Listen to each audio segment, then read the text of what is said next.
Our Water Day, held on the 22nd of March every year since 1993, is an annual United Nations observance focusing on the importance of fresh water. Closer to home, South Africa is facing a growing water crisis due to factors such as climate change, increasing population and inadequate infrastructure. We're joined now by the Minister of Water and Sanitation, Minister Pemmy Majodina, to outline some of the work that is being done by the department. Minister, good to have you. Thank you very much for your time and coming on this afternoon. We've got rivers, if we're talking assets, we've got strategic water source areas, we've got, of course, infrastructure that others are saying is worth some 200 billion or so. You've got bulk water utilities, you've got water schemes at regional level, you've got your department that's trying to put this all together. There's been a call, though, to say when it comes to the water sector, there needs to be a broad institutional reform. Otherwise, we cannot guarantee water in the future. On this eve of Water Day, what do you say to that call? Thank you very much, Thabo, and to the viewers in South Africa. As we celebrate Human Rights Month, it is also a water month. We take this month very serious in that we must play our role as the department, that of providing bulk water supply. I heard the councillor from Ekurhuleni saying that they ran out of water for the past 2 weeks because of rainwater. I'm not informed about that. What I know is that when rainwater is doing maintenance, they inform municipality. We're meeting with all mayors on a weekly basis. That matter was never raised, that there's a crisis when it comes to our bulk water supply. And I want to assure you, Thabo, that when you see water running down the street, it therefore means we're pumping water, we're supplying more water. But the challenge in Gauteng and surroundings is water management.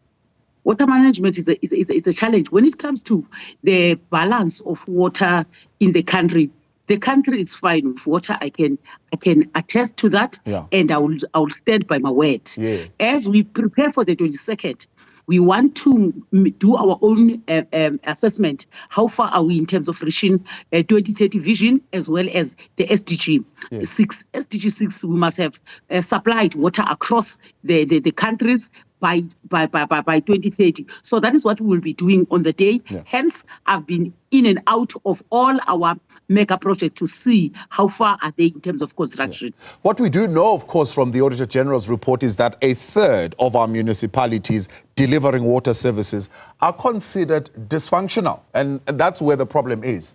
You might be pumping water from the sources, but as far as it getting to the consumers, it becomes a problem because it gets lost in the leaks and all the other challenges that come with a lack of maintenance of infrastructure. And this is due, by and large, to municipalities that are unable to do what they are supposed to do. How are you intervening? We have intervened on various matters, on various platforms with municipalities. We've met all the mayors. We've met the premiers as well as the MECs. We've met the National Treasurer to say, because when they have that non-revenue water, they owe water boards, and the water boards are going to go bankrupt and collapse. So what we've done through a National Treasurer, we've held some of the equitable share to municipalities so that they can pay water boards, and water boards can be able to supply and treat water. Secondly, we have assisted some municipalities like eThekwini, where we have even allowed them to over-abstract water to give to eThekwini. But it doesn't matter how much can we suspend the policy in terms of abstraction of water, as long as there is no management of water resource in the municipality, we're not going to go anywhere. So we have put 10 key areas that municipality must focus on, starting from what you have said, stopping the leakages, illegal connections, vandalism in terms of the water infrastructure, correct billing, but also stopping people who just mushroom in an informal settlement and demand water. This country, if we don't maintain water, as Gauteng is doing. They are over-consuming raw water. 173 per capita per day, which is an international standard. But in Gauteng and KZN, we're at 289. So that shows you that we are not using water sparingly. I'm not passing the buck to municipalities, but municipalities have a constitutional responsibility. I have a constitutional responsibility to support them. I've supported them with 2 basic grants, and those grants in some of the municipalities, they are returned back to National Treasury because they've not used money, because they lack skills of people to be able to assist them. And unfortunately, I cannot take over the role of municipalities. It is enshrined in the Constitution. Mine is to give support.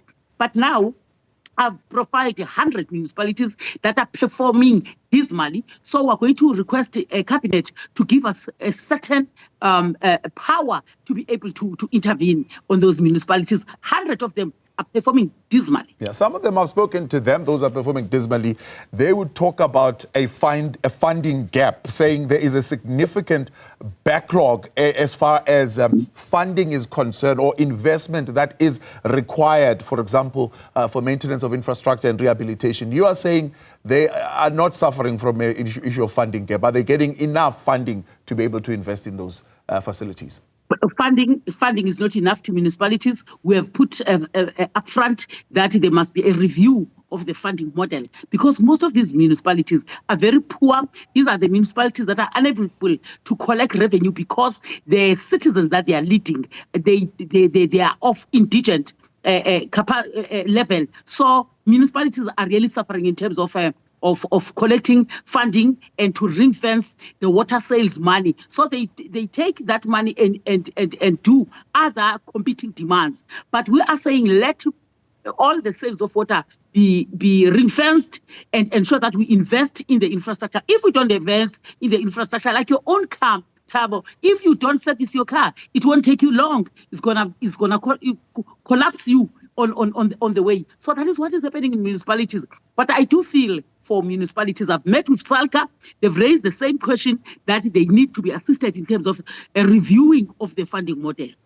Now, there are calls also, Minister, for expanding bulk water infrastructure. So currently, if you're speaking of Gauteng, we speak of Rand Water, at least as a bulk water utility. What's the plan? Because it seems even Rand Water is now under a lot of pressure in most instances to be able to expand that bulk water infrastructure. Well, expanding the bulk infrastructure, but as long as when we pump the water go down the street, it won't assist. We must just start by managing water correctly. We are building 14 mega projects that amount to 100 billion that will take about 4 to 5 years to be completed. That is how we augment the current existing. For instance, when you talk about Johannesburg, you need nothing less than 24 reservoirs because the economy is growing, the population has grown, so the current reservoirs are not enough. We can pump, but if that pump go down, the water that we've pumped, treated, go down the street, it is not going to assist anyone. Communities will still cry that there is no water. Ours is to ensure that we supply bulk, and we are doing that.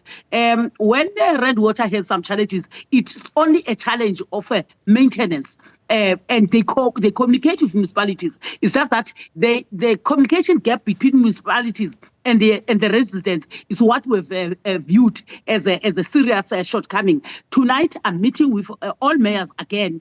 Every Sunday, I meet with these mayors, especially in Gauteng and eThekwini, to ensure that we assist them where there are challenges. We don't have a challenge of bulk water supply, I still repeat.